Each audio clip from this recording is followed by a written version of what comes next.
Drama की शुरुआत होती है एक हमारी हीरोइन से जिसका नाम है छियाओ येन। सीन एक सरकारी दफ्तर का है, कोई पुलिस स्टेशन या आईडी कार्ड बनाने की जगह का। माहौल थोड़ा गंभीर है। छियाओ येन वहां अपना पुराना आईडी जमा करती है और एक आईडी पत्र लेती है। यहीं पर ड्रामा का पहला बड़ा राज खुलता है। जैसे ही वो नया आईडी कार्ड लेती है, हमें उसके बचपन के कुछ सीन दिखाए जाते हैं। एक सीन में वो बच्ची के रूप में स्कूल में एक निबंध लिख रही है जिसका टॉपिक है मेरे मम्मी पापा। वो लिखती है कि वो एक बहुत ही प्यारे और खुशहाल परिवार में पैदा हुई है जहां उसके माता पिता उसे बहुत प्यार करते हैं। इसके साथ ही हमें एक खुशहाल परिवार की तस्वीर दिखाई जाती है, एक माँ, एक पिता और एक नन्हा सा बच्चा। लेकिन अगले ही पल ये खुशनुमा याद टूट जाती है और हमें एक दर्दनाक हकीकत दिखाई जाती है। एक अस्पताल का सीन है जहां एक डॉक्टर के सामने छियाओ येन का असली पिता घुटनों पर बैठकर बुरी तरह रो रहा है। इससे हमें ये हिंट मिलता है कि उसकी बचपन की खुशियां या तो छीन ली गई थी या वो सिर्फ एक कल्पना थी जो उसने अपने मन में बनाई थी। अब वापस आज के सीन पर आते हैं। छियाओ येन को जो नया आईडी कार्ड मिलता है उस पर उसका नाम बदलकर शू येन हो गया है। उसने अपनी पुरानी पहचान, अपने अतीत को पीछे छोड़कर एक नई पहचान अपना ली है। वो अकेले उस ऑफिस से बाहर निकलती है और उसके चेहरे पर एक फुल कॉन्फिडेंस दिखाई देता है। वो अपनी पुरानी जिंदगी को मिटाकर एक नई और बेहतर जिंदगी बनाना चाहती है। आगे अब स्टोरी एक बड़े ही आलीशान और अमीर घर में पहुंचती है। यहाँ दो परिवार आमने सामने बैठे हैं। एक तरफ है हमारा हीरो शेन हाओमिंग, जो एक बेहद कामयाब और अमीर लड़का है और उसके साथ उसके माता पिता हैं। दूसरी तरफ है हमारी हीरोइन अब शू येन और उसके साथ उसके माता पिता। यहाँ पर कहानी का दूसरा और सबसे बड़ा ट्विस्ट आता है। ये जो शू येन के माता पिता हैं वे असल में उसके असली माँ बाप नहीं हैं, वे किराए पर लाए गए एक्टर्स हैं। शू येन ने शेन हाओमिंग और उसके परिवार को इम्प्रेस करने के लिए एक झूठा परिवार और एक झूठी अमीर पृष्ठभूमि तैयार की है। आगे हमें एक और सीन दिखाया जाता है जहां शू येन इन दोनों एक्टर्स को ट्रेनिंग दे रही है।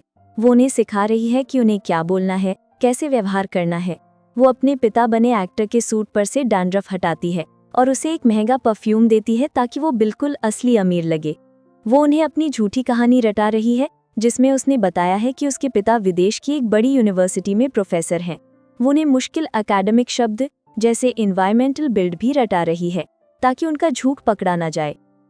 ये सीन दिखाता है कि शू येन कितनी चालाक और मेहनती है और अपने लक्ष्य को पाने के लिए किसी भी हद तक जा सकती है। अब हम वापस उसी मीटिंग में आते हैं। शू येन के नकली पिता बहुत आत्मविश्वास से बात कर रहे हैं और शेन हाओमिंग के परिवार पर अच्छा इंप्रेशन जमा रहे हैं। सब कुछ शू येन के प्लान के मुताबिक चल रहा होता है, लेकिन तभी स्टोरी में भूचाल आ जाता है जब शेन हाओमिंग की माँ बात करना शुरू करती हैं। वो बहुत शांत और समझदार महिला है। वो शू येन के नकली पिता से कहती हैं कि वो पिछले साल उसी यूनिवर्सिटी गई थी जहां वो प्रोफेसर होने का दावा कर रहे हैं। ये सुनकर शू येन और उनके नकली माता पिता के चेहरे का रंग उड़ जाता है। शेन हाओमिंग की माँ आगे पूछती हैं, यूनिवर्सिटी के पास एक चाइनीज रेस्टोरेंट है जहां की पेकिंग डक बहुत मशहूर है, क्या आप लोग वहां गए हैं? शू येन की नकली माँ घबराहट में गलत जवाब दे देती है और कहती है कि वो रेस्टोरेंट सिचुआन खाना बनाता है, पेकिंग डक नहीं। शेन हाओमिंग की माँ बड़ी शालीनता से उन्हें सही करती है जिससे उनका झूठ और गहरा हो जाता है। लेकिन असली झटका तो अब लगता है। शेन हाओमिंग की माँ कहती है कि मैंने आपके बारे में बाइडू पर सर्च किया लेकिन मुझे आपकी कोई जानकारी नहीं मिली। ये सुनते ही कमरे में सन्नाटा पसर जाता है। शू येन का बनाया हुआ झूठ का महल ताश के पत्तों की तरह बिखरने की कगार पर है। उसके नकली माता पिता की सिट्टी पिट्टी गुम हो जाती है, लेकिन शू येन अभी भी शांत और संयमित दिखने की कोशिश कर रही है। आगे कमरे में एक अजीब सी खामोशी है। शू येन के नकली माता पिता के पसीने छूट रहे हैं, लेकिन हमारी हीरोइन शू येन इतनी आसानी से हार मानने वालों में से नहीं है। उसके चेहरे पर शिकन तक नहीं है। वो बड़ी ही शांति और आत्मविश्वास से शेन हाओमिंग की माँ को जवाब देती है। वो कहती है, आंटी मेरे पापा यूनिवर्सिटी में पढ़ाते नहीं हैं, वो वहाँ के रिसर्च इंस्टीट्यूट में एक रिसर्चर हैं। वो सिर्फ रिसर्च का काम करते हैं, इसलिए पब्लिक डोमेन में उनकी जानकारी मिलना मुश्किल है। वाह, क्या दिमाग चलाया है! एक पल में उसने सिचुएशन को संभाल लिया। तभी शू येन के नकली पिता, जो अब पूरे कॉन्फिडेंस में आ चुके हैं, अपने बैग से एक किताब निकालते हैं। किताब का नाम है आर्किटेक्चरल स्ट्रक्चर्स। वो कहते हैं कि ये उनकी लिखी हुई किताब है और वो इसे शेन हाओमिंग के पिता को तोहफे में देना चाहते हैं। सब लोग बहुत इम्प्रेस हो जाते हैं, लेकिन शेन हाओमिंग की माँ, जो असल में इस दिमागी खेल की मास्टरमाइंड है, एक और दांव चलती हैं। वो बड़ी विनम्रता से कहती हैं, अरे वाह, क्या आप इस पर मेरे लिए एक ऑटोग्राफ दे सकते हैं? अब नकली पिता पूरी तरह फंस चुके हैं। उन्हें उस लेखक का नाम साइन करना है जिसके वो होने का नाटक कर रहे हैं। वो कांपते हाथों से किताब पर ऑटोग्राफ देते हैं। शेन हाओमिंग की माँ उस ऑटोग्राफ को बड़े ध्यान से देखती हैं। अब हमें एक फ्लैशबैक दिखाया जाता है। कुछ समय पहले शू येन खुद उस किताब के असली लेखक, एक बूढ़े और बहुत ही ज्ञानी प्रोफेसर से मिलने उनके घर गई थी। उसने बड़ी चतुराई से उनसे बात की, उन्हें एक तोहफा दिया और उसी किताब पर उनका असली ऑटोग्राफ ले लिया था। शू येन ने इस झूठ के लिए कितनी गहरी तैयारी की थी, ये देखकर आप हैरान रह जाएंगे। उसने हर मुश्किल का हल पहले से ही सोच रखा था। अब सीन घर के बाहर एक खूबसूरत स्विमिंग पूल के पास शिफ्ट हो जाता है। सारे पुरुष एक तरफ बैठकर बातें कर रहे हैं और दूसरी तरफ शेन हाओमिंग की माँ शू येन को अपने साथ टहलने के लिए ले जाती हैं।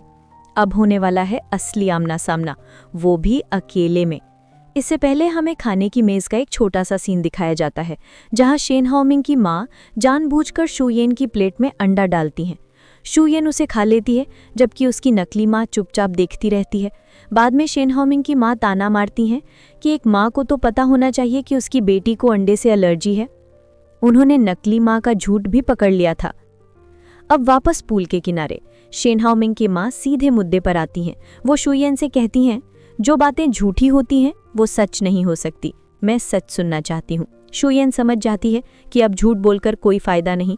उसका आत्मविश्वास टूट जाता है और उसकी आंखों में आंसू आ जाते हैं। वो रोते हुए सच बताती है। वो कहती है, आंटी, मैं माफ़ी चाहती हूँ, मैंने झूठ बोला। वो बताती है कि वो बचपन से अपनी नानी के साथ रही है। उसके असली माता पिता उसे बचपन में ही छोड़कर पैसे कमाने और अपनी ज़िंदगी बनाने के लिए विदेश चले गए थे। उन्होंने कभी पलटकर उसकी खबर नहीं ली। शू येन को कभी माँ बाप का प्यार नहीं मिला। वो कहती है, मैं बस ये चाहती थी कि आप लोगों पर मेरा अच्छा इंप्रेशन पड़े। मैं चाहती थी कि आपको लगे कि मैं एक अच्छे और प्यार करने वाले परिवार में पली बढ़ी हूँ।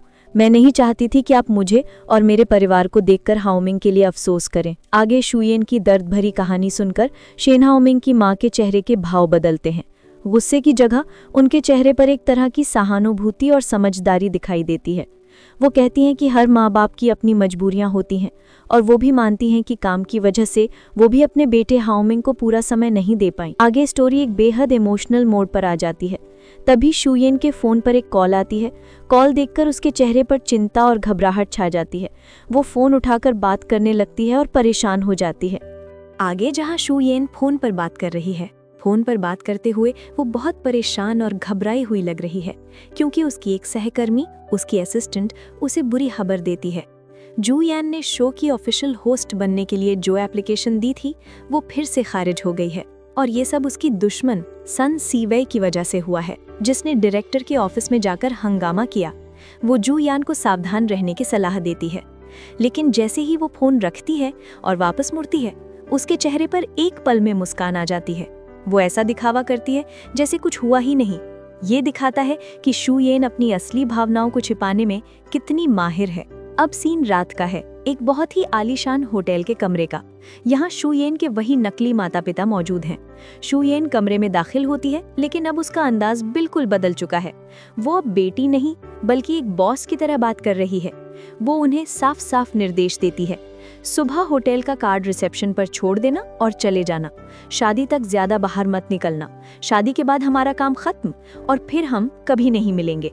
नकली पिता उसे शादी के मेहमानों के लिए कुछ और एक्टर्स की लिस्ट दिखाने की कोशिश करता है, लेकिन शू येन उसे लाई कर कहती है, तुम्हें जितने पैसे दिए हैं वो काफी हैं, बाकी चीजों की चिंता मत करो। इस सीन से पता चलता है कि शू येन के लिए ये रिश्ता सिर्फ एक बिजनेस डील था, जिसमें इमोशंस की कोई जगह नहीं है।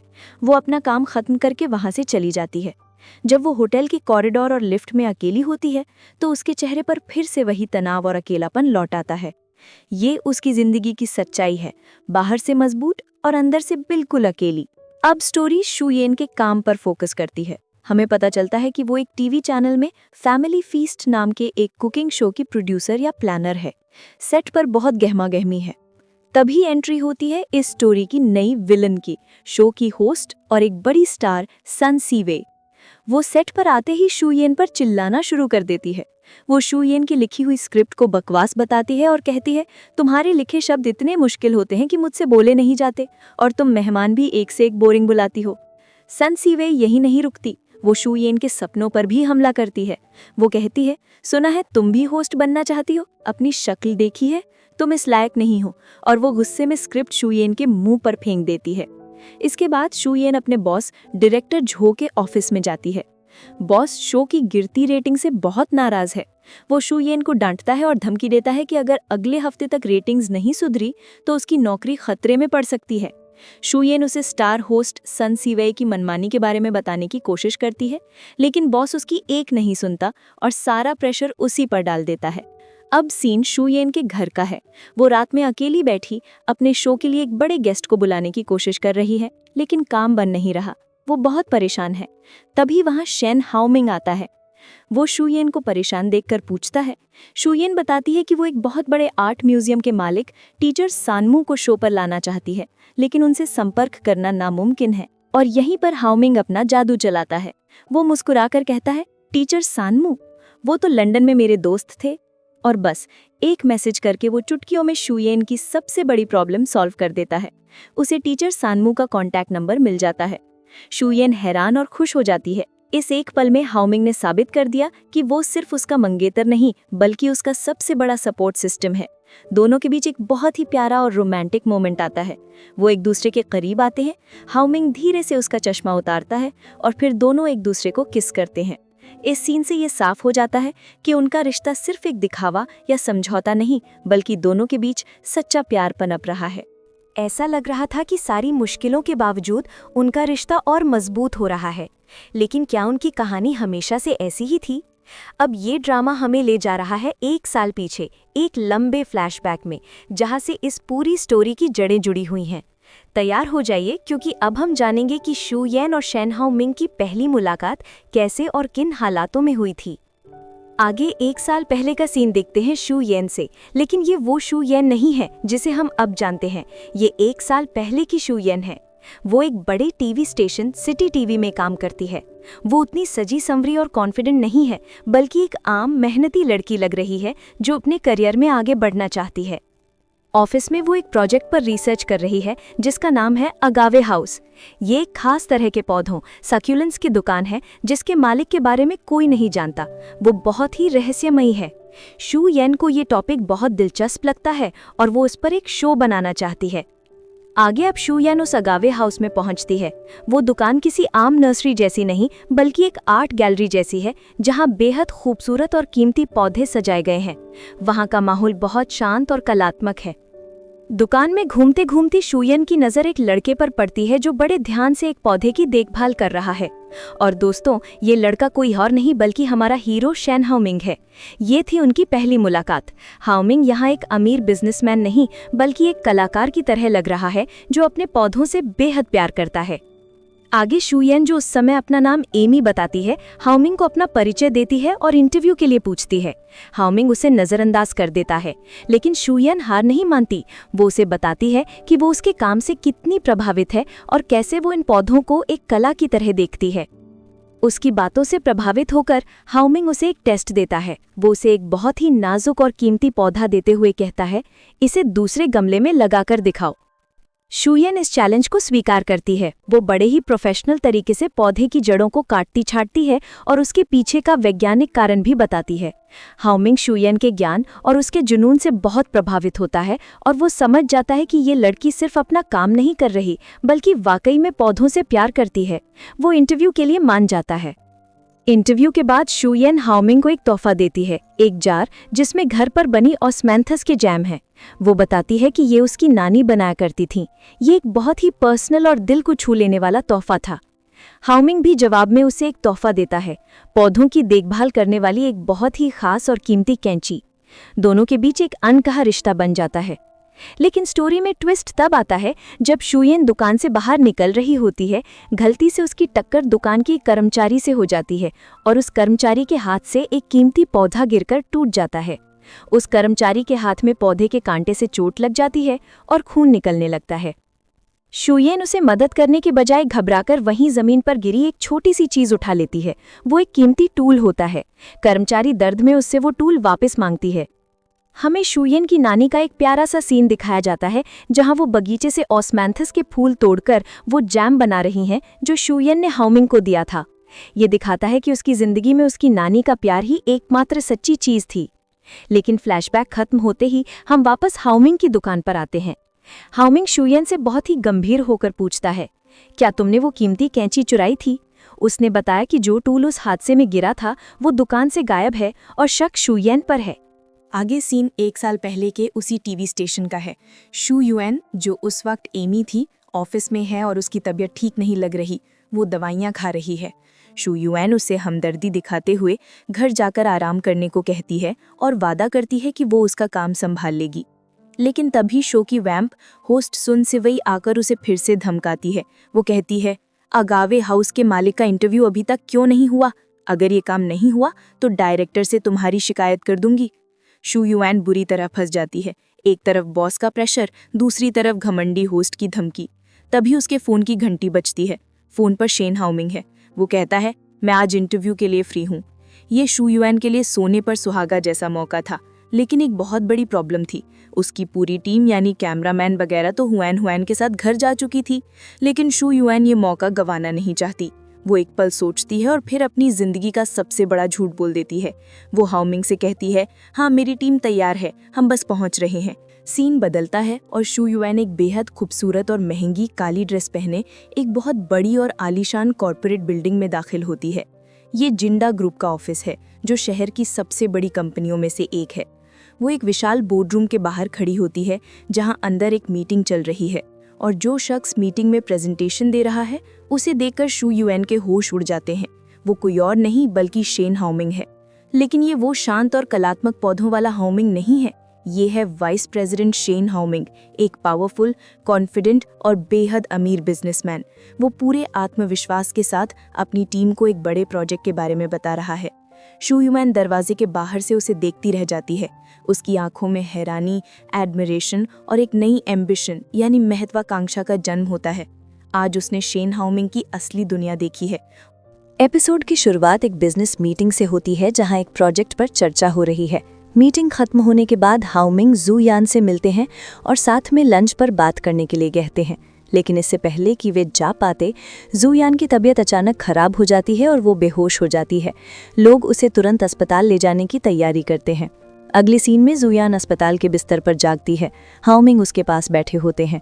वो उसे बताते हैं कि उसे ऑफिस में तेज बुखार आया था और वो बेहोश हो गई थी, इसलिए वो उसे अस्पताल ले आए। डॉक्टर ने बताया है कि जुयान बहुत ज़्यादा काम करने की वजह से बीमार हुई है और उसे आराम की ज़रूरत है। जुयान उन्हें काम पर वापस जाने के लिए कहती है, लेकिन हाओमिंग जिम्मेदारी लेते हुए कहते हैं कि उन्होंने ही उसे बाहर बुलाया था, इसलिए वो उसका ख्याल रखेंगे। वो जुयान को भरोसा दिलाते हैं कि जब उसका बुखार उतर जाएगा तो वो उसे इंटरव्यू ज़रूर देंगे। इसके बाद वो उसे पीने के लिए पानी देते हैं और बताते हैं कि नर्स के सुई निकालने के बाद उन्होंने ही उसके हाथ पर पट्टी लगाई थी ताकि खून ना बहे। आगे सीन अब प्रेजेंट में आता है और हम देखते हैं कि हाओमिंग जुयान को अपनी माँ आंटी यू और उनकी सहेलियों आंटी माँ और आंटी मेंग से मिलवाता है। जुयान सबसे बहुत विनम्रता से मिलती है। जब हाओमिंग अपने पिता से बात करने के लिए स्टडी रूम में जाता है तो आंटी यू और उनकी सहेलियाँ जुयान से बातचीत करती हैं। वे अपने कुत्तों के बारे में बात करते हैं। जुयान बताती है कि उसे कुत्ते पसंद हैं, लेकिन काम में व्यस्त होने के कारण वह उनकी देखभाल नहीं कर सकती। माहौल थोड़ा औपचारिक और तनावपूर्ण लगता है। आंटी यू की एक सहेली सुन मई लिन जुयान के बालों की तरफ इशारा करके कहती है कि उसके बाल सूखे और ख़राब हैं, जबकि बाकी सभी महिलाएं अपने बालों का बहुत ख्याल रखती हैं। वह जुयान को एक महंगे हेयर ट्रीटमेंट के बारे में बताती हैं जो वे सब करवाती हैं।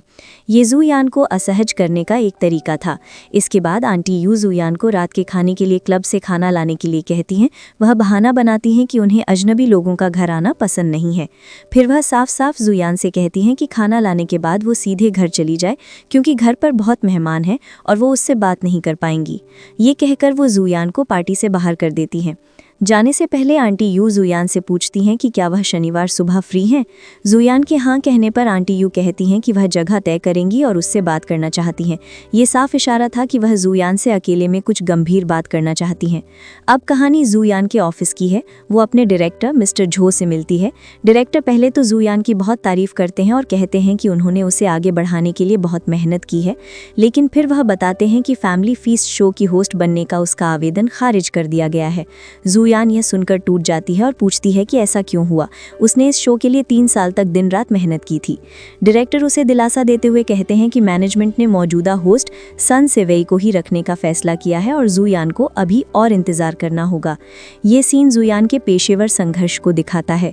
जुयान आंटी यू से मिलने के लिए सैलून में हेयर ट्रीटमेंट कराती है। इसके बाद वह आंटी यू द्वारा तय किए गए रेस्टोरेंट पहुंचती है। वहां पहुंचकर वह देखती है कि आंटी यू अकेली नहीं है। आंटी यू से अपने एक दोस्त की बेटी लिन जियाकी से मिलवाती हैं, जो इन्वेस्टमेंट बैंकिंग में काम करती है और बहुत सफल है। ये जुयान को डराने और उसे कमतर महसूस कराने की एक और कोशिश थी। आंटी यू जियाकी और एक और सफल वकील लड़की की तारीफ करने के बाद सीधे जुयान से कहती हैं, तुम हाओ मिंग के लिए सही मैच नहीं हो। वह कहती हैं कि जुयान की शिक्षा और नौकरी अच्छी है, लेकिन उसकी पारिवारिक पृष्ठभूमि अच्छी नहीं है। वह जुयान के शांत स्वभाव को उसकी मजबूती नहीं बल्कि सब कुछ सहने की आदत बताती हैं। वह उसे हाओ मिंग से तुरंत रिश्ता तोड़ने के लिए कहती हैं ताकि उसे और शर्मिंदा नहीं होना पड़े। इस पर जुयान हिम्मत से जवाब देती है। वह बताती है कि उसके माता पिता विदेश में एक यूनिवर्सिटी में काम करते हैं और उन्होंने ही उसे हर हाल में विनम्र रहना सिखाया है। वह कहती है कि आंटी यू उसे गलत समझ रही हैं और वह हाओ मिंग से बहुत प्यार करती है और उसे कभी नहीं छोड़ेगी। इस सीन में हाओ मिंग के पिता माता आपस में बात कर रही हैं। उसकी माँ यानी आंटी यू कहती हैं कि उन्हें जुयान का परिवार अजीब लगता है। वहीं उसके पिता कहते हैं कि वो ज़्यादा सोच रही हैं और जुयान एक अच्छी लड़की है जिससे उनके परिवार की छवि को भी फायदा होगा। हाओ मिंग अपने पिता के साथ ऑफिस की मीटिंग में है। वह एक बिजनेस पार्टनर शिपिंग ग्रुप के साथ काम करने के प्रस्ताव पर अपनी राय देता है। वह बताता है कि उस कंपनी का नया अध्यक्ष भरोसे के लायक नहीं है और कंपनी के अंदर कई परेशानियां हैं। यह दिखाता है कि हाओ मिंग बहुत समझदार और दूर की सोचने वाला है, लेकिन उसके पिता उसे ज्यादा जोखिम ना लेने और शांत रहने की सलाह देते हैं। जुयान अपने शो फैमिली फीस्ट की रिकॉर्डिंग खत्म करती है। शो का मेहमान उसकी मेहनत और लगन की बहुत तारीफ करता है, जिससे जुयान को थोड़ी खुशी मिलती है। लेकिन तभी उसे आंटी यू का फोन आता है और वह उसे तुरंत एक जगह पर आने के लिए कहती हैं। जुयान बताए गए पते पर पहुंचती है, जहां आंटी यू और आंटी मेंग शादी के लिए घर देख रही होती हैं। वे दोनों फिर से जुयान को यह कहकर नीचा दिखाती हैं कि उसे घर खरीदने के बारे में कुछ नहीं पता। वह हाओ मिंग की राय भी नहीं लेना चाहती। तभी अचानक वहां हाओ मिंग आ जाता है। वह अपनी माँ को बताता है कि उसने पहले ही एक घर खरीद लिया है और वह जुयान को सरप्राइज देना चाहता था। ये कहकर वह जुयान को वहां से अपने साथ ले जाता है और उसे उस मुश्किल स्थिति से बचा लेता है। आगे हाओ मिंग और जुयान उसके प्लांट स्टोर में है। वह जुयान को मैक्सिकन रैप्स खिलाता है और उसे अगेव पौधे के बारे में बताता है, जो अपनी पूरी जिंदगी की ताकत लगाकर सिर्फ एक बार खिलता है। वह जुयान को एक तोहफा देता है और उसके काम की परेशानियों में मदद करने की पेशकश करता है। जुयान प्यार से मना कर देती है और कहती है कि वह अपनी लड़ाई खुद लड़ेगी। वह हाओ मिंग को उसे इतना प्यार करने के लिए धन्यवाद देती है। जुयान ये सोचती है कि क्या वह हाओ मिंग के इतने सच्चे प्यार के लायक है, जबकि उसने उससे बहुत कुछ छुपाया है। अगले सीन में आंटी यू और उनकी सहेलियों के साथ होती है, जो अपने कुत्तों को ट्रेनिंग दे रही हैं। तभी जुयान वहां आती है और आंटी यू के लिए एक महंगा कश्मीरी स्कार्फ तोहफे में लाती है। लेकिन आंटी यू की सहेलियां आंटी माँ और आंटी मेंग तुरंत उसे नीचा दिखाना शुरू कर देती है। वो कहती हैं कि आंटी यू को सादे रंग पसंद है, न कि पैटर्न वाले स्कार्फ। वो जुयान को ये भी सिखाती हैं कि अच्छे कश्मीरी स्कार्फ की पहचान कैसे की जाती है, ये जताते हुए कि जुयान ने जो स्कार्फ चुना है वो अच्छा नहीं है। आंटी माँ और आंटी मेंग के ताने मारने के बाद आंटी यू भी जुयान के तोहफे को सीधे सीधे ठुकरा देती है। वो कहती हैं कि ये रंग उनकी गोरी त्वचा पर अच्छा लगेगा, इसलिए जुयान को इसे अपने पास ही रखना चाहिए। ये कहकर वो अपने कुत्ते के साथ खेलने चली जाती हैं। पीछे से आंटी यू अपनी एक दोस्त से कहती हैं कि जुयान का टेस्ट किसी भी मामले में अच्छा नहीं है और उन्हें हाओ मिंग से उसकी शादी की तारीख तय करने में जल्दबाजी नहीं करनी चाहिए। ये सब जुयान को बहुत अकेला और अपमानित महसूस कराता है। अगले सीन में जुयान आंटी यू की घरेलू सहायिका सिस्टर हुई के साथ सुपरमार्केट में खरीदारी कर रही है। सिस्टर हुई जू यान की तारीफ करती है कि वो बहुत दयालु है और दिखावा नहीं करती। वो ये भी कहती है कि आंटी यू और उनके दोस्त जू यान की बहुत अच्छी देखभाल करते हैं। इस पर जू यान थोड़ा असहज महसूस करती है। सिस्टर हुई उसे बताती है कि आंटी यू की सहेलियां आंटी माँ और आंटी मेंग बहुत चालाक हैं और उनका आंटी यू पर बहुत प्रभाव है। उन्होंने पहले भी हाओमिंग के लिए आई एक लड़की को अपनी बातों से खारिज करवा दिया था। ये सुनकर जू यान समझ जाती है कि अगर उसे हाओमिंग से शादी करनी है तो उसे इन महिलाओं का दिल जीतना ही होगा। वो तुरंत सिस्टर हुई के लिए महंगी चेरी खरीदती है ताकि वो उसकी तरफ रहे। जू यान फैसला करती है कि उसे इस परिवार और उनके सर्कल में अपनी जगह बनाने के लिए खुद ही पहल करनी होगी। आगे जू यान आंटी यू और उनकी सहेलियों को खुश करने के लिए उनके साथ टेनिस खेलने जाती है। हालांकि उसे टेनिस खेलना नहीं आता। वो वहां बॉल उठाने और सबको पानी पिलाने का काम करती है। आंटी यू की सहेलियां आपस में बात करती हैं कि जूयान के माता पिता विदेश में प्रोफेसर हैं, इसलिए वो इतनी समझदार है। वे ये भी कहती हैं कि वो काफ़ी शांत और गहरी सोच वाली लगती है। एक सहेली सन मेलिंग जूयान से कहती है कि उसे हर समय इतना तनाव में रहने की ज़रूरत नहीं है। आगे टेनिस कोर्ट पर एक और प्रभावशाली महिला सुश्री कुआ आती हैं। सभी महिलाएं तुरंत उसके आसपास जमा हो जाती हैं और उसकी तारीफ करने लगती हैं।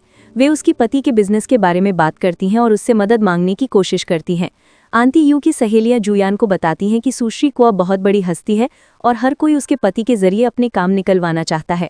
आंटी यू उसे बताती है कि सुश्री कुआ ब्लू फिरान कैपिटल की डायरेक्टर और मिस्टर जाओ की पत्नी है, जो एक बहुत बड़ी कंपनी है। वो बहुत घमंडी भी है और आसानी से किसी से नहीं मिलती। नेक्स्ट सीन में जूयान को पता चलता है कि सुश्री कुआ को कुनक ओपेरा यानी एक तरह की चीनी शास्त्रीय नृत्य का बहुत शौक है। अपनी जगह बनाने के लिए जूयान तुरंत कुनक ओपेरा सीखना शुरू कर देती है। वो दिन रात मेहनत करती है, जिससे उसके हाथ में दर्द यानी टेंडनाइटिस भी हो जाता है।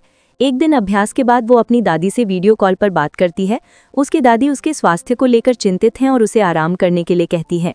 जूयान अपनी दादी से वादा करती है कि काम खत्म होने पर वो उनसे मिलने आएगी। वो बहुत लगन से ओपेरा का अभ्यास करती रहती है। आगे एक दिन डांस क्लास में जूयान की मुलाकात सुश्री कुआ से होती है। सुश्री कुआ जूयान के डांस की तारीफ करती है। जूयान बताती है कि उसे बचपन से ही ओपेरा पसंद है। सुश्री कुआ उसे बताती है कि वो एक कुनक ओपेरा प्रतियोगिता का आयोजन कर रही है और जूयान को उसमें भाग लेने के लिए आमंत्रित करती है।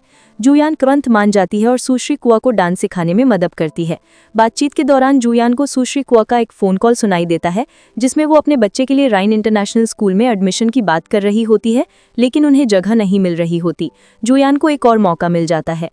अगले सीन में जूयान अपने टीवी शो फैमिली फीस्ट का फॉर्मेट बदलने का फैसला करती है।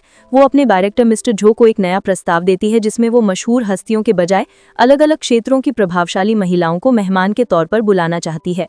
उसकी लिस्ट में सबसे ऊपर सुश्री कुआ का नाम होता है। वो डायरेक्टर से कहती है कि अगर वो इन मेहमानों को लाने में सफल रहती है तो उसे शो का होस्ट बना दिया जाए। डायरेक्टर मान जाते हैं। इसके बाद जूयान सुश्री कुआ से मिलती है और उसे अपने शो में आने के लिए मना लेती है। वो उसे लालच देती है कि शो में राइन इंटरनेशनल स्कूल की डायरेक्टर भी आएंगी, जिससे सुश्री कुआ का काम आसान हो जाएगा। जूयान ये भी वादा करती है कि वो सुश्री कुआ के ओपेरा प्रतियोगिता को मुफ्त में होस्ट करेगी। आगे जूयान का नया शो एक बड़ी सफलता बन जाता है। सभी मेहमान, जिनमें सुश्री कुआ, सन मेलिंग, आंटी यू की दोस्त और स्कूल की डायरेक्टर शामिल हैं, शो का भरपूर आनंद लेते हैं। शो के दौरान वो खाना बनाते हैं, हंसी मजाक करते हैं और एक दूसरे से जुड़ते हैं। जूयान चतुराई से सबको एक दूसरे से मिलवाती है और सबके काम बना देती है। शो के बाद आंटी यू की सहेलियां आंटी माँ और आंटी मेंग भी शो में आने के लिए उत्साहित हो जाती हैं। जूयान आंटी यू को श्रेय देती है, जिससे आंटी यू भी उससे प्रभावित हो जाती हैं। अंत में आंटी यू जूयान को सलाह देती हैं कि उसे कभी अपनी किस्मत बदलने के लिए दूसरों पर निर्भर नहीं रहना चाहिए, बल्कि अपने पास जो है उसका इस्तेमाल करना चाहिए। जूयान के सफलते से उसके डायरेक्टर बहुत खुश होते हैं और उसे शो का परमानेंट होस्ट बना देते हैं। वो एक अपनी दोस्त हुआन की आर्थिक मदद भी करती है, जिसके पिता अस्पताल में हैं। शो की पुरानी होस्ट सन सिवेई मेकअप रूम में आकर जूयान से झगड़ा करती है और उसे ताना मारती है कि उसने ये सब अपने रिच बॉयफ्रेंड की वजह से हासिल किया है। जूयान उसे करारा जवाब देती है। बाद में उसके ऑफिस के लोग उसके पीठ पीछे बातें करते हैं और उसकी पारिवारिक पृष्ठभूमि पर सवाल उठाते हैं। रात में जब जूयान ऑफिस में अकेली काम कर रही होती है तो हाओमिंग वहां आता है। वो उसे होस्ट बनने की बधाई देता है और तोहफे में एक सुंदर मोतियों का हार देता है। जूयान कहती है कि उसका अगला लक्ष्य न्यूज़ एंकर बनना है। हाओमिंग उसे पूरा समर्थन देता है और कहता है कि उसे यकीन है कि वो जो चाहेगी हासिल कर लेगी। आगे जूयान सोचती है कि सब कुछ उसकी योजना के अनुसार हो रहा है, लेकिन एक झूठ के सहारे जीना उसे घुटन महसूस करा रहा है। वो खुद को धोखा दे रही है। आंटी यू और सभी लोग टीवी पर खबर देख रही हैं जिसमें जू यान, जिसका असली नाम क्याओ यान है, के पिता क्याओ जानबिन एक प्रोजेक्ट के उद्घाटन में व्यापारी प्रतिनिधि के तौर पर भाषण दे रहे हैं, जिसे देखकर तो हमारी हीरोइन थोड़ी सी बेचैन हो जाती है। आगे हाओमिंग के पिता जू यान से पूछते हैं कि क्या वो शांक्सी के ड्यून काउंटी से है, तो जू यान बताती है कि उसकी दादी वहाँ की यूनलाई गांव से थी। ये सुनकर हाओमिंग के पिता थोड़ा हैरान होते हैं। खबर खत्म होने के बाद हाओमिंग अपने पिता से पुराने शहर के नवीनीकरण प्रोजेक्ट पर बात करना चाहता है, लेकिन उसकी माँ उसे रोक देती हैं। वो अपने पोते हाओ चैन को टीवी के पास से हटाती हैं। ये दिखाता है कि परिवार में तनाव है और वो हाओमिंग को उसके पिता के बिजनेस से दूर रखना चाहती हैं। सीन अब ड्यून काउंटी में जू यान के असली घर का है, जहाँ उसके माता पिता और उसकी बड़ी बहन क्याओ मिन रहते हैं। उसकी माँ याजियन अपने पति से खाने के लिए कहती हैं। पड़ोस की एक औरत उनकी तारीफ करती है कि क्याओ जियानबिन अब टीवी पर भी आने लगे हैं। बातचीत में पता चलता है कि क्याओ यान, जिसे वो उसकी छोटी बेटी के रूप में जानते हैं, उनसे कोई संपर्क नहीं रखती, बस छुट्टियों में एक मैसेज भेज देती है। वे अपनी बड़ी बेटी क्याओलिन को ज़्यादा प्यार करते हैं क्योंकि वो उनके साथ रहती है। ये भी पता चलता है कि क्याओलिन की जल्द ही एक बैंकर से शादी होने वाली है।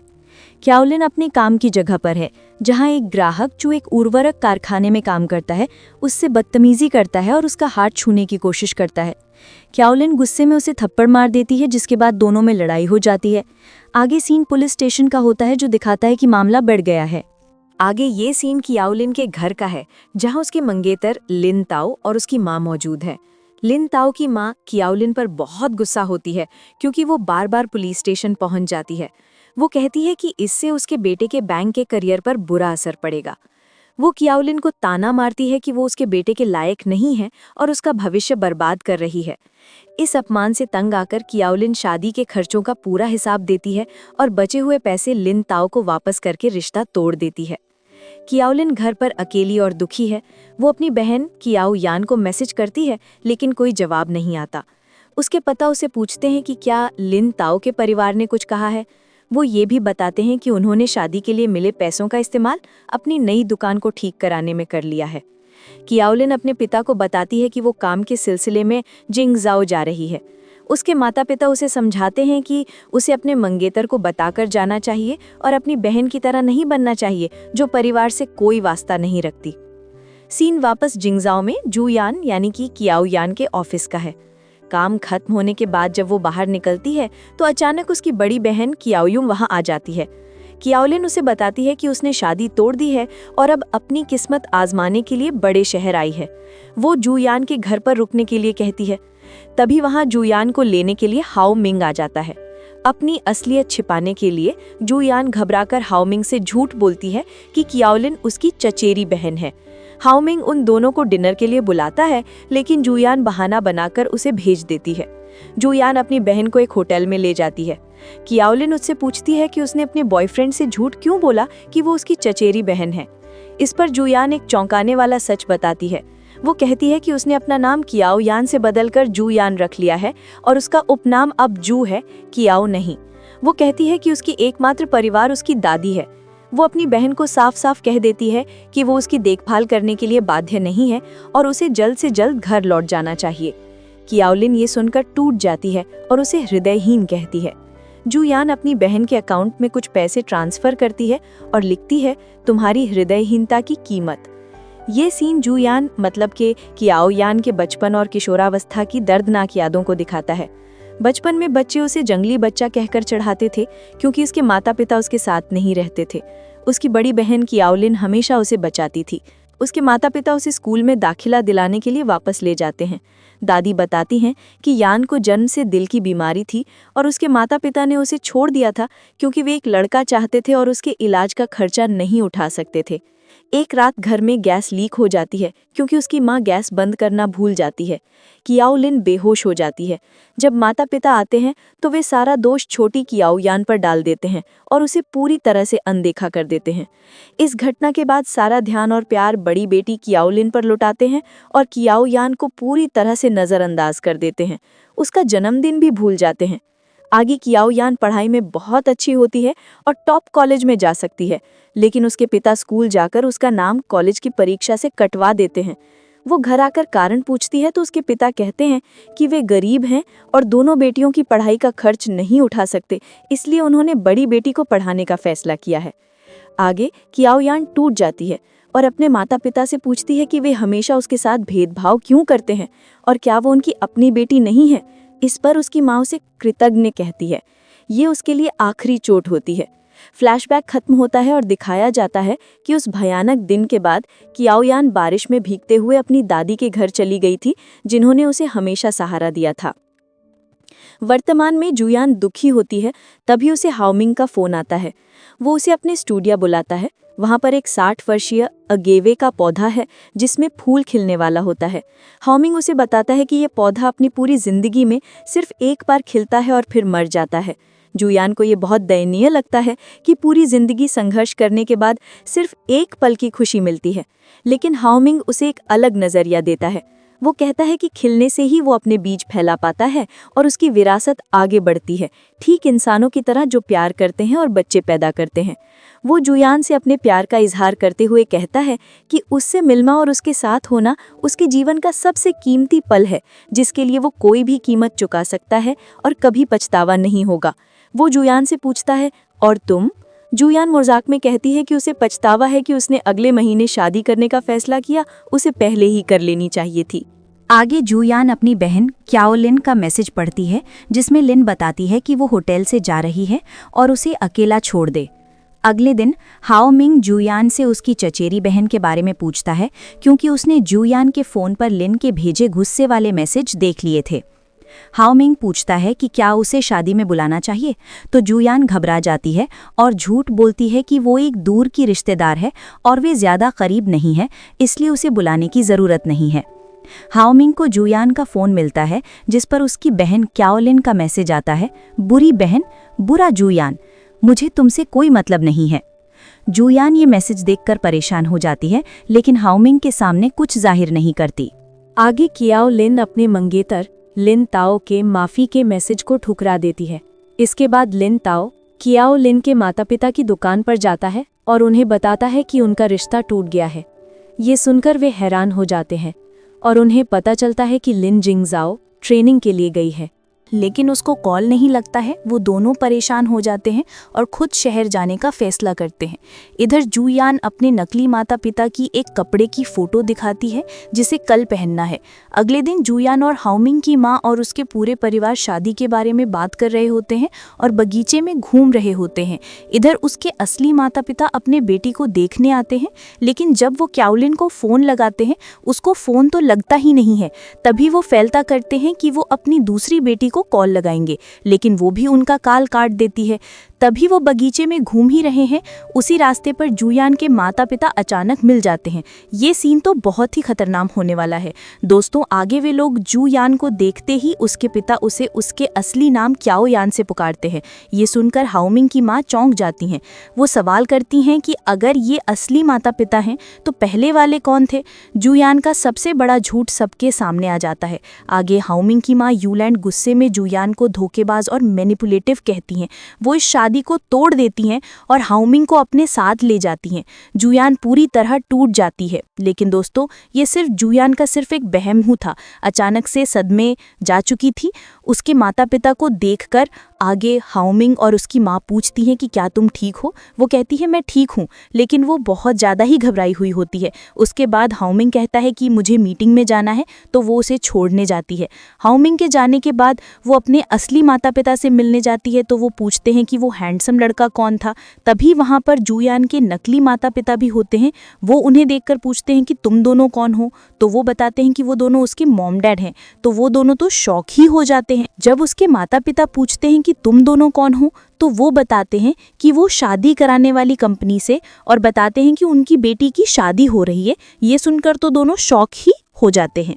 आगे उसके माता पिता कहते हैं कि इतनी बड़ी बात उसने उससे पूछा क्यों नहीं। उसकी माँ कहती है कि एक बेटी ने अचानक ही सगाई तोड़ दी है और तुम अचानक शादी कर रही हो। क्या तुम मुझे दोनों अभी भी हमें मॉम डैड समझते हो? आगे जूयान अपने असली माता पिता से कहती है कि वो शादी कर रही है लेकिन उन्हें नहीं बुलाएगी क्योंकि वो सिर्फ अपनी दादी को अपना परिवार मानती है। ये सुनकर उसका पिता आग बबूला हो जाता है और गुस्से में कहता है कि वो अब उसकी बेटी नहीं है। इसके बाद वो अपनी बड़ी बेटी क्याओलिन को ढूंढने के लिए चले जाते हैं। आगे जूयान के माता पिता उसकी बहन क्याओलिन के शेयरिंग अपार्टमेंट में पहुंचते हैं। वे उसकी हालत देखकर दुखी होते हैं और उसे घर वापस चलने के लिए कहते हैं। बातों बातों में पुरानी बातें निकल आती हैं और बहस हो जाती है। जब क्याओलिन अपनी बहन की शादी की बात करती है तो उसका पिता गुस्से में कहता है कि वो उस शादी में नहीं जाएगा। आगे क्याओलिन अपनी बहन जूयान को फ़ोन करके परिवार के साथ सुलह करने के लिए कहती है, लेकिन जूयान मना कर देती है। तभी जूयान के नकली माता पिता उसके घर पहुंच जाते हैं और उसी समय उसके असली माता पिता भी आ जाते हैं। स्थिति को बचाने के लिए नकली माता पिता असली माता पिता से झूठ बोलते हैं कि वे विदेश में प्रोफेसर हैं और जूयान के माता पिता हैं। बाद में क्याओलिन अपनी बहन जूयान से मिलती है। वो उसे उसके झूठ के बारे में समझाती है और पूछती है कि वो शैन परिवार से झूठ क्यों बोल रही है। जूयान अपनी मजबूरी बताती है कि हाओमिंग की माँ उसकी साधारण पारिवारिक पृष्ठभूमि को कभी स्वीकार नहीं करती। वो कहती है कि हाओमिंग ही एकमात्र इंसान है जिसने उसे सच्चा प्यार दिया है। क्याओलिन पूछती है कि क्या वो सच में हाओमिंग से प्यार करती है या सिर्फ उसके पैसे के लिए ये धोखा कर रही है। इस पर जूयान जवाब देती है, मुझे करियर और प्यार दोनों चाहिए। वो कहती है कि ये एक जुआ है, या तो वो सब कुछ हासिल करेगी या सब कुछ खो देगी। उसकी बातें सुनकर क्याओलिन निराश हो जाती है और ये कहकर चली जाती है कि वो उसे इस गलत रास्ते पर जाते हुए नहीं देख सकती। अगले सीन में हाओमिंग जूयान को फ़ोन करता है। वो शादी के मेहमानों की लिस्ट देख रहा होता है और पूछता है कि उसकी तरफ से सिर्फ 4 लोग, उसके नकली माता पिता हुआन और मिस्टर झो ही क्यों हैं। जूयान फिर से झूठ बोलती है। वो बहाना बनाती है कि उसके माता पिता विदेश में रहते हैं और वो किसी रिश्तेदार को परेशान नहीं करना चाहते क्योंकि उन्हें लगेगा कि वे तोहफे के पैसों के लिए उन्हें बुला रहे हैं। हाओमिंग उसकी दादी से मिलने की इच्छा जताता है और उन्हें जल्दी जिंगजाओ लाने का सुझाव देता है। जूयान इस बात को भी टाल देती है। वो कहती है कि वो अपनी दादी के साथ अकेले कुछ समय बिताना चाहती है और अगर हाओमिंग साथ चलेगा तो वे दोनों खुलकर बात नहीं कर पाएंगी। हाओमिंग जो उस पर बहुत भरोसा करता है उसकी बात मान जाता है। आगे जूयान को उसकी असली माँ का फ़ोन आता है। उसकी माँ कहती हैं कि उन्होंने और उसके पिता ने फैसला किया है कि वे उसकी शादी में आना चाहते हैं क्योंकि आखिर वो उनकी बेटी है। जूयान बिना कोई भाव दिखाए कोल्डली कहती है, समझ गई, अलविदा, और फ़ोन काट देती है। इसके तुरंत बाद वो अपने फ़ोन से अपनी माँ का नंबर भी डिलीट कर देती है, ये दिखाते हुए कि वो अपने अतीत से कोई रिश्ता नहीं रखना चाहती। आगे जूयान अपनी दादी से मिलने उनके गांव जाती है। दोनों के बीच बहुत प्यार भरा रिश्ता दिखता है। जूयान अपनी दादी को बताती है कि वो अगले महीने शादी कर रही है। दादी ये सुनकर बहुत खुश होती हैं, लेकिन वो समझ जाती हैं कि जूयान किसी बात से परेशान है। जूयान उन्हें बताती है कि उसके माता पिता जिंगजाओ आए थे और वो उन्हें अपनी शादी में नहीं बुलाना चाहती। अपनी पोती को परेशान देखकर और उसके खास दिन पर कोई झगड़ा ना हो, ये सोचकर दादी एक बड़ा त्याग करती हैं। वो बहाना बनाती हैं कि अब वो बूढ़ी हो गई हैं, उनके पैरों में सूजन रहती है और इतनी दूर का सफ़र करना उनके लिए मुश्किल होगा। वो कहती हैं कि वो शादी में नहीं आएंगी, बस जूयान उन्हें शादी की एक तस्वीर भेज दे जिसे देखकर ही वो खुश हो जाएंगी। बाद में जूयान अकेले में रोती है। दादी उसे दिलासा देती हैं और कहती हैं कि वो बचपन से उसके लिए मीठा जाम इसलिए बनाती हैं ताकि उसकी ज़िंदगी में मिठास बनी रहे। जूयान अपनी दादी से वादा करती है कि वो उन्हें जिंगजाओ ले जाकर एक अच्छी ज़िंदगी देगी। आगे ये पूरा सीन एक फ्लैशबैक में है जो जूयान के संघर्ष के दिनों को दिखाता है। घर छोड़ने के बाद वो अपनी पढ़ाई का खर्च उठाने के लिए कई पार्ट टाइम नौकरियां करती है। वो एक रेस्टोरेंट में वेट्रेस का काम करती है, सुपरमार्केट में दूध बेचती है और बच्चों को ट्यूशन पढ़ाती है। इन सब के बीच वो अपनी पढ़ाई पर पूरा ध्यान देती है और अपनी दादी को चिट्ठियाँ लिखकर वादा करती है कि वो एक दिन बहुत पैसे कमाएगी और उनका ख्याल रखेगी। आखिरकार उसकी मेहनत रंग लाती है और उसे जिंगजाओ के एक प्रतिष्ठित विश्वविद्यालय में दाखिला मिल जाता है। ये देखकर उसकी दादी की आंखों में खुशी के आंसू आ जाते हैं। ये फ्लैशबैक दिखाता है कि जूयान ने अपनी ज़िंदगी बनाने के लिए कितनी मेहनत की है और उसकी सफलता के पीछे कितना दर्द और संघर्ष छिपा है। फ्लैशबैक खत्म होता है और कहानी वर्तमान में वापस आती है। हाओमिंग अपने ऑफिस में एक मीटिंग ले रहा है जहां एक नई कर्मचारी फांग ले एक प्रोजेक्ट की जोखिम मूल्यांकन रिपोर्ट प्रस्तुत करती है। वो बहुत ही काबिल और आत्मविश्वास से भरी हुई लगती है। आगे मीटिंग के बाद फांगले हाओ मिंग से अकेले में मिलती है। उनकी बातचीत से पता चलता है कि वे दोनों कॉलेज के दोस्त हैं और एक दूसरे को बहुत अच्छे से जानते हैं। फांगले मजाक में पूछती है कि क्या हाओ मिंग उसे वापस कंपनी में देखकर खुश है। वो उसे एक पुरानी याद दिलाती है जब कॉलेज में हाओ मिंग ने अपनी जीती हुई जैकेट उसे दे दी थी क्योंकि वो उसे पसंद थी। फांगले कहती है कि जब तुम लंदन गए थे तो तुमने मुझे कहा था कि मैं अपनी पढ़ाई पर ध्यान दूं और ग्रेजुएशन के बाद वापस आ जाऊं। अब मैं वापस आ गई हूँ। उसकी बातों और हाव भाव से ये साफ पता चलता है कि वो हाओ मिंग को पसंद करती है और उनके बीच एक गहरा रिश्ता रहा है। तरफ जू यान अपने झूठ और अतीत से जूझ रही है, वहीं दूसरी तरफ हाओ मिंग की जिंदगी में उसकी एक पुरानी दोस्त की वापसी हो गई है जो उनके रिश्ते के लिए एक नई चुनौती बन सकती है। आगे ये सब जू यान रूम से बाहर से देख लेती है और वो थोड़ी उदास होती है और वहाँ से जाते जाते हाओ मिंग को मैसेज करके बोलती है कि वो उसका नीचे वेट कर रही है। इसके बाद हाओ मिंग वो फांगलेई को सीधे सीधे बता देता है कि उसकी शादी हो रही है। फांगलेई ये सुनकर हैरान हो जाती है और पूछती है कि वो किससे शादी कर रहा है। हाओ मिंग कहता है कि वो बाद में उन दोनों को मिलवाएगा और उसे घर जाने के लिए कहता है, जो ये दिखाता है कि वो अपने रिश्ते को लेकर स्पष्ट है। ये सीन फैमिली फीस्ट शो की रिकॉर्डिंग का है। जू यान मेहमानों से पूछती है कि आज क्या बनाया जाए। तभी एक मेहमान जो फांगलेई है जवाब देती है, कच्चा साग। जू यान उसे पहचान लेती है कि वो जिंडा ग्रुप से है और वे कंपनी में एक बार मिल चुके हैं। जू यान अपना परिचय देती है। जवाब में फांगलेई अपना परिचय फेंगले के रूप में देती है और तुरंत ये भी जोड़ देती है, मैं शेन हाओ मिंग की मंगेतर हूँ। ये सुनकर जू यान चौंक जाती है। आगे शो के बाद जू यान फांगलेई को रात के खाने पर ले जाती है। डिनर पर फांगलेई जानबूझकर हाओ मिंग के साथ अपनी पुरानी और गहरी दोस्ती का जिक्र करती है। वो बताती है कि जब वो लंदन में अकेली थी तो हाओ मिंग कैसे उसका ख्याल रखता था और अब जब वो कंपनी में नई है तो हाओ मिंग अपनी परियोजना में उसे शामिल करके उसकी मदद कर रहा है। जू यान ये दिखाने की कोशिश करती है कि ये सब एक भाई का अपनी बहन के लिए प्यार जैसा है, लेकिन फांगलेई बात को और आगे बढ़ाते हुए जू यान से पूछती है, क्या मैं तुम्हारी ब्राइड्समेड यानी दुल्हन की सहेली बन सकती हूँ। जू यान जो असहज महसूस कर रही होती है मना नहीं कर पाती और ठीक है कह देती है।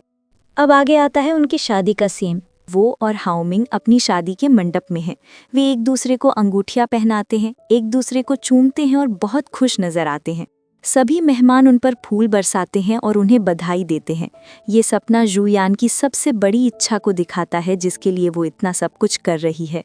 सपने में शादी के बाद जू यान और हाओ मिंग मेहमानों का स्वागत कर रहे होते हैं। तभी एक अधेड़ उम्र का जोड़ा उसे पहचान लेता है और उसे जिया जिया की सहपाठी जू यान कहकर बुलाता है। ये सुनकर जू यान घबरा जाती है क्योंकि ये उसके उस अतीत से जुड़ा है जिसे वो छिपा रही है। वो बहाना बनाती है कि वे उसके कॉलेज के सहपाठी के माता पिता हैं। स्थिति तब और बिगड़ जाती है जब उसके नकली माता पिता उन असली लोगों से मिलते हैं। बातचीत में जू यान के नकली पिता आर्किटेक्चर के बारे में झूठ बोलते हैं और हाओ मिंग के असली पिता जो उसी क्षेत्र से हैं लगभग उनका झूठ पकड़ लेते हैं।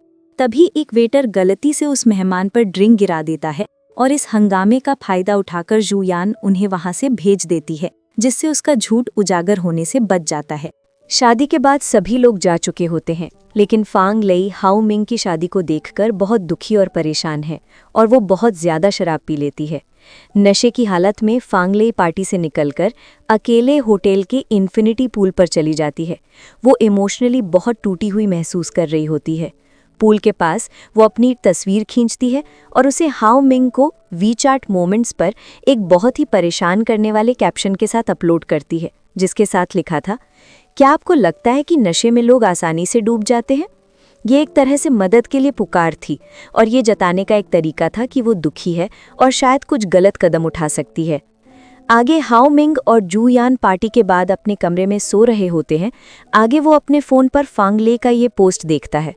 तस्वीर और उसका खतरनाक कैप्शन देखकर वो तुरंत चिंतित हो जाता है। अपनी पुरानी दोस्ती और जिम्मेदारी के कारण उसे डर लगता है कि नशे में फांगले सच में खुद को कोई नुकसान न पहुंचा ले।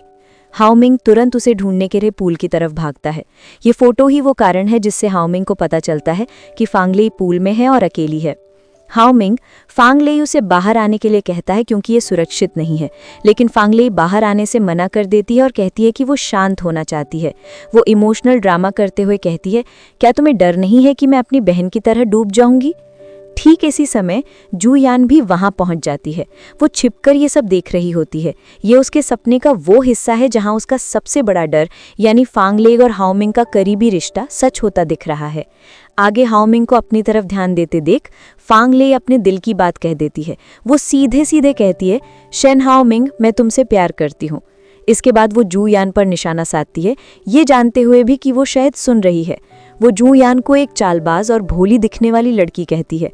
वो हाओमिंग से सवाल करती है कि वो जू यान जैसी लड़की से शादी क्यों कर रहा है, जो पहली ही मुलाकात में उनके रिश्ते की गहराई जानने की कोशिश कर रही थी। उसका मकसद हाओमिंग के मन में जू यान के लिए शक पैदा करना था। फांगले के इस प्यार के इजहार और ड्रामे का हाओमिंग पर कोई असर नहीं होता। वो बहुत ही स्पष्ट और दृढ़ रहता है। वो फांगले को सीधे जवाब देता है, मैं अब शादीशुदा हूँ।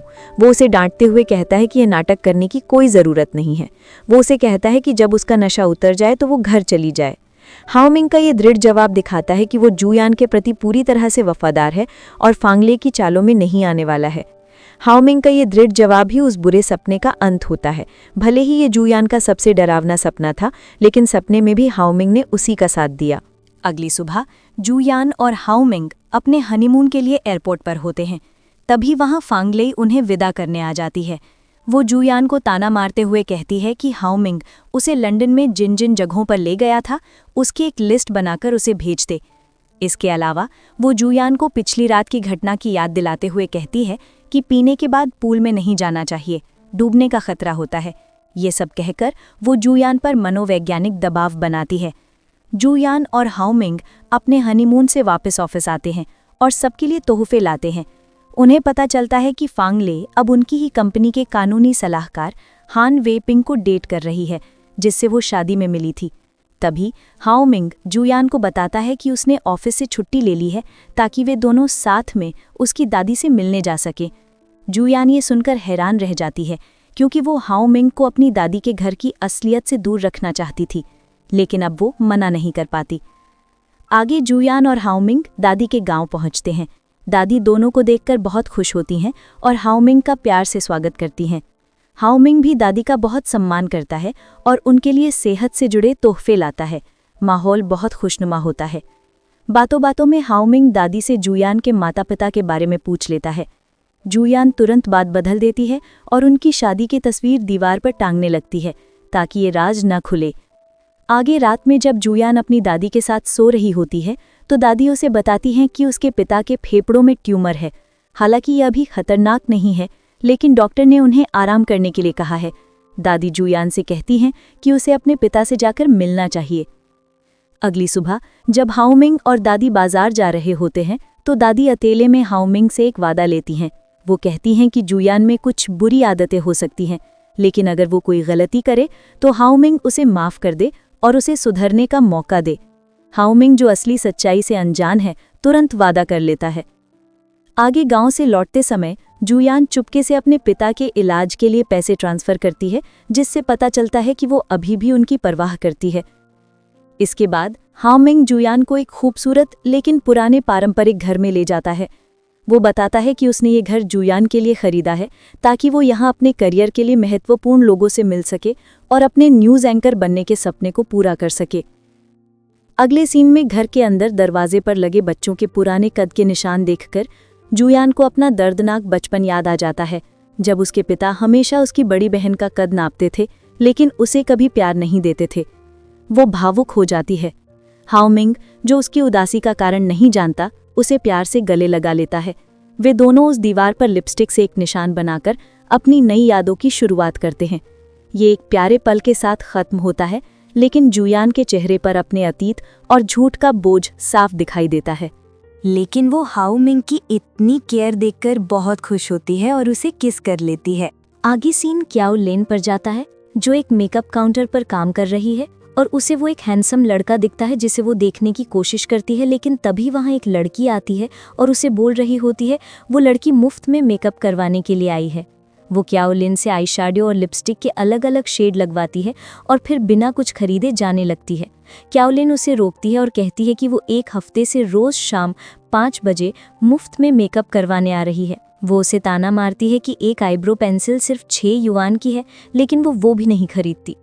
वो लड़की बेशर्मी से जवाब देती है कि खरीदने से पहले चीज़ों को आजमाना ज़रूरी है और कंपनी ने मेकअप टेस्ट की कोई सीमा तय नहीं की है। जब क्याओलिन उसे एक नया नियम दिखाती है जिस पर लिखा होता है कि हफ्ते में 6 बार तक परीक्षण, तो लड़की कहती है कि ये नियम खास तौर पर उसके लिए बनाया गया है और वो इसे उपभोक्ता धोखाधड़ी बताकर रिपोर्ट करने की धमकी देती है और वहाँ से चली जाती है। आगे उस लड़की पर सीन जाता है जो अपनी माँ से फ़ोन पर बात करती है और माँ बताती है कि उसने पैसे भेज दिए हैं। वो अपनी माँ को समझाती है कि उसे अपने स्वास्थ्य का ध्यान रखना चाहिए और पैसे बचाने की चिंता नहीं करनी चाहिए क्योंकि वो अब अच्छा कमा रही है। तभी वहाँ पर क्याओलिन आती है क्योंकि दोनों का रूम आमने सामने ही होता है। ये सुनकर क्याओलिन थोड़ा उदास महसूस करती है और उसके पास जाती है। वो उस लड़की को उन सभी मेकअप टेस्टर्स का एक पैकेट देती है जिन्हें उसने इस्तेमाल किया था और कहती है कि अब वो घर पर ही मेकअप करे और काउंटर पर ना आए। लड़की पूछती है कि वो उसे ये क्यों दे रही है। इस पर क्याओलिन कहती है कि अगर वो काउंटर पर आती रहेगी तो वो सिर्फ उसी की सेवा में लगी रहेगी और अपना काम नहीं कर पाएगी। ये सीन दिखाता है कि उनकी नोकझोंक के बावजूद उनके बीच एक अनोखा रिश्ता बन रहा है। आगे वो लड़की भी उसे एक गिफ्ट देती है जिससे उन दोनों में दोस्ती हो जाती है। अगले सीन में क्याओलिन एक गोदाम में काम कर रही होती है। वो भारी बक्से उठा रही होती है, तभी उसका बॉस उसे एक मीटिंग के लिए बुलाता है। वो जल्दी में एक बक्सा उठाने की कोशिश करती है और उसकी कमर में चोट लग जाती है। उसका साथी उसे तुरंत अस्पताल जाने के लिए कहता है और उसका काम संभालने की जिम्मेदारी लेता है। बॉस उसे जाते हुए देखकर नाराज होता है और उसे कामचोर समझता है। क्याओलिन अस्पताल में अपनी बारी का इंतजार कर रही होती है। तभी उसकी एक रूममेट ग्वान ग्वान, जो एक लाइव स्ट्रीमर है, ये वहीं सामने रूम वाली लड़की होती है, वो उसके लिए एक विशेषज्ञ डॉक्टर की अपॉइंटमेंट लेकर आती है। वो उसे दिलासा देती है और कहती है कि वे एक दूसरे की मदद करेंगे। आगे डॉक्टर यू हुमिंग उसकी कमर का इलाज करता है और उसे 3 महीने तक भारी सामान उठाने से मना करता है। ये मुलाकात उनके पुराने रिश्ते को फिर से सामने ले आती है।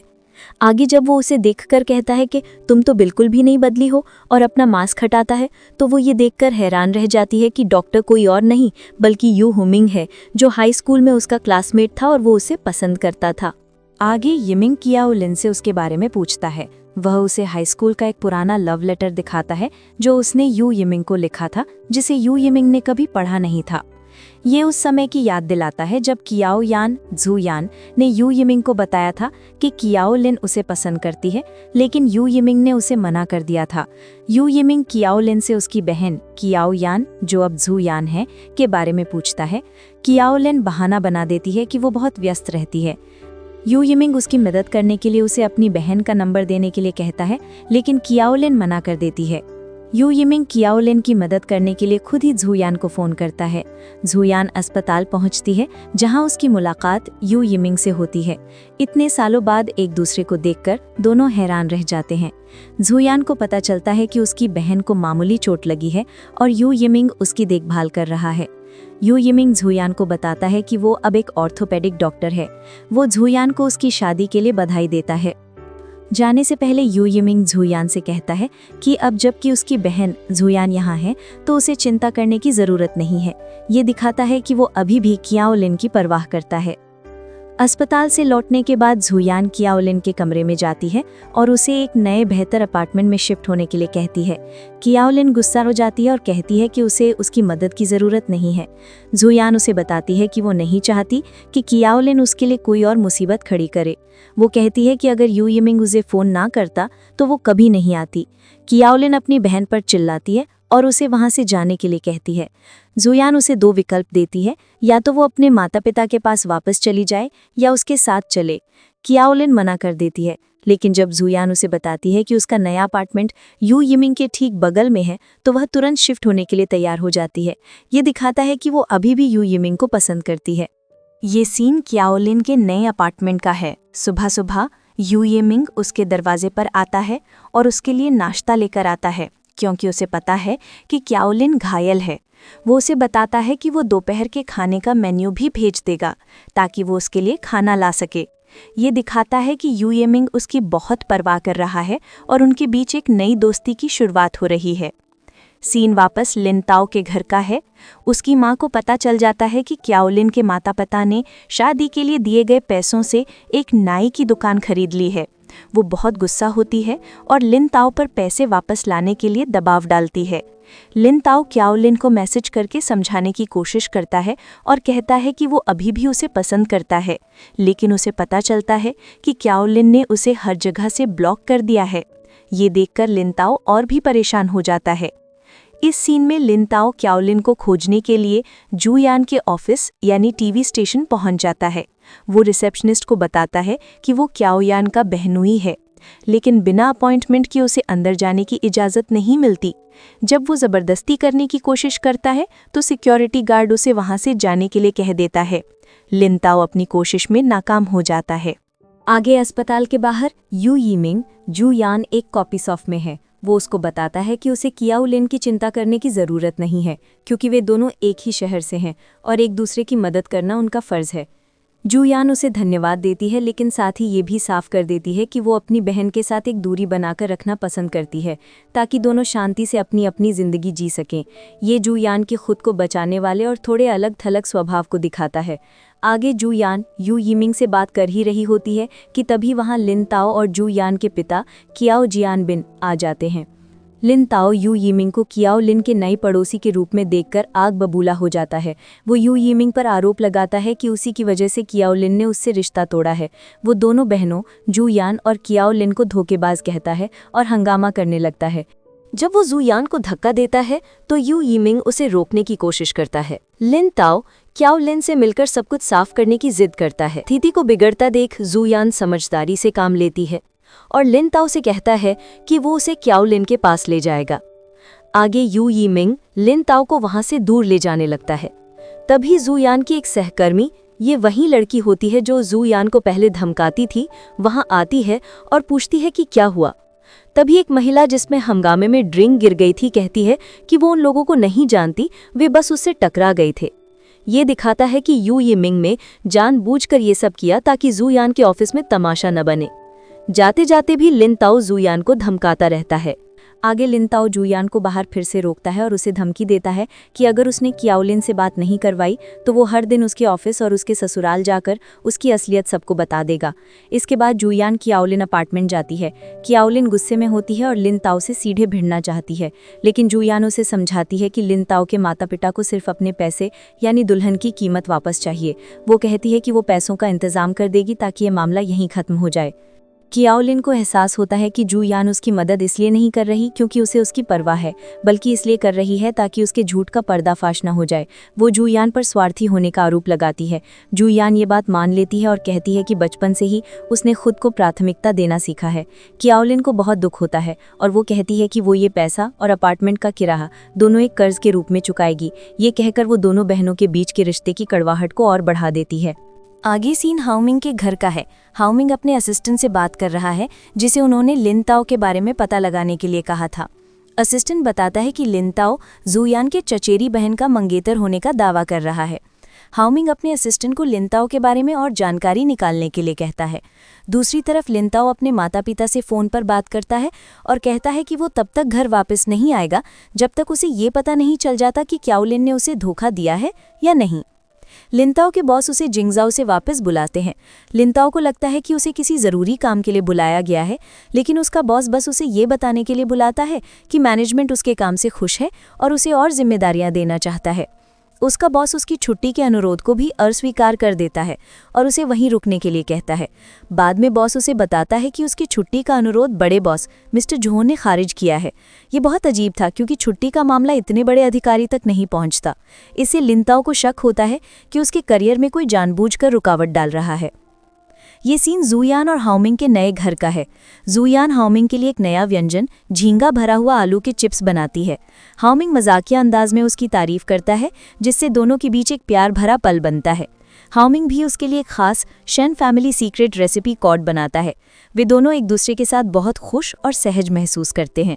ये सीन उनके मजबूत रिश्ते को दिखाता है जो जू यान के झूठ के बावजूद कायम है। यह सीन हाओमिंग के ऑफिस का है। वह सोच रहा है कि हुआंग अचानक कैसे शांत हो गया। तभी उसका असिस्टेंट उसे एक रिपोर्ट देता है। रिपोर्ट से हाओमिंग को पता चलता है कि जिस बिजनेसमैन मिस्टर हुआंग के साथ वह एक बड़े लैंड डील के लिए साझेदारी करना चाहता है, वह उससे बच रहा है। मिस्टर हुआंग को लगता है कि हाओमिंग सिर्फ एक उत्तराधिकारी है जिसके पास असली शक्ति या फंडिंग नहीं है, खासकर इसलिए क्योंकि उसके पिता इस प्रोजेक्ट के खिलाफ हैं। इसके बाद हाओमिंग अपनी माँ सुश्री यू से बगीचे में मिलता है। उसकी माँ उसे सीधे सीधे सलाह देती है कि उसे अपने पिता की बात मानकर इस प्रोजेक्ट से पीछे हट जाना चाहिए। वह उसे समझाती है कि जब तक उसके पिता का समर्थन नहीं मिलेगा, मिस्टर हुआंग जैसा बड़ा बिजनेसमैन उसके साथ काम करने का जोखिम नहीं उठाएगा। वहीं पर जू यान भी होती है जो कि उनकी बातें सुन रही होती है।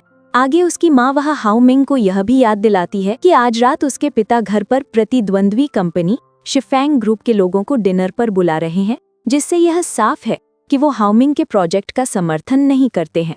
वह अपने बेटे को अपनी निराशा छिपाने और सबके सामने मुस्कुराते रहने के लिए कहती है। आगे जू यान आती है और हाओमिंग के अपने कुत्ते के साथ खेलने लगती है, लेकिन हाओमिंग अभी भी बहुत उदास बैठा होता है। आगे रात में हाओमिंग उसे एक सरप्राइज देने के लिए अपने बचपन के कमरे में ले जाता है। आगे जू यान हाओमिंग के कमरे में एक पुराना हाथ से बना हुआ लकड़ी का घर देखती है। हाओमिंग उसे बताता है कि जब वो छोटा था तो उसके पिता इस घर को तोड़कर नया बनाना चाहते थे, लेकिन उसने उन्हें रोक दिया और खुद ये छोटा घर बनाया। जू यान उस छोटे से घर के अंदर एक अकेले भालू को देखकर भावुक हो जाती है। वह कहती है कि ऐसा लगता है जैसे ये भालू अपनी सारी निराशा और उदासी को इस घर में छिपाकर बैठा है और दुनिया को सिर्फ अपनी खुशी दिखाता है। ये कहकर वह असल में हाओमिंग के बचपन के अकेलेपन को बयान कर रही होती है। उसकी गहरी समझ को देखकर हाओमिंग प्रभावित होता है। जू यान उस छोटे से घर में एक छोटा सा दीपक जला देती है और कहती है कि यह दीपक उस भालू के अकेलेपन और उदासी को दूर कर देगा। यह एक बहुत ही प्रतीकात्मक क्षण होता है जहां जू यान हाओमिंग को यह बताने की कोशिश करती है कि वह उसके दर्द को समझती है और हमेशा उसके साथ रहेगी। वह हाओमिंग से कहती है कि उसे हमेशा उसे बचाने या उसकी परेशानियों को दूर करने की जरूरत नहीं है। वह उसके साथ उसके बोझ हर चिंताओं को साझा करना चाहती है। ये सुनकर हाओमिंग उसे प्यार से गले लगा लेता है। अगले सीन में जू यान की एक दोस्त जो बहुत बातूनी है, सुश्री यू को एक बड़े बिजनेसमैन मिस्टर हुआंग के बारे में बताती है। वह बताती है कि मिस्टर हुआंग अपनी पत्नी से बहुत प्यार करते थे और उनकी मृत्यु के बाद उन्होंने दोबारा शादी नहीं की। अब वो अपनी बीमार सास की देखभाल कर रहे हैं जिन्हें अल्जाइमर है और वो एक नर्सिंग होम में रहती हैं। ये सारी जानकारी जू यान ने अपनी दोस्त से जानबूझकर निकलवाई थी, जैसे वह अपने हीरो हाओमिंग को प्रोजेक्ट दिलवाने में मदद करना चाहती हैं। इसके बाद जू यान खुद उस नर्सिंग होम में जाती है। वह वहाँ कुछ सामान दान करने का बहाना बनाती है और फिर वहाँ की डायरेक्टर से मिस्टर हुआंग की सास यू शुफैन से मिलने की इजाजत मांगती है। डायरेक्टर उसे बताती है कि यू शुफैन अल्जाइमर की मरीज है और अक्सर अजीब व्यवहार करती हैं। जू यान को यू शुफैन एक कमरे में मिलती हैं जहां वो मिट्टी के गोले बना रही होती हैं और उन्हें सब्जी के गोले समझकर गिन रही होती हैं। नर्सिंग होम की देखभाल करने वाली बताती है कि वह अपनी बेटी के लिए एक गोले बना रही है। जू यान को अपनी दादी की याद आ जाती है जो उसके लिए सब्जी के गोले बनाती थी। वह दादी को वीडियो कॉल करती है और उनसे सब्जी के गोले बनाने की रेसिपी पूछती है।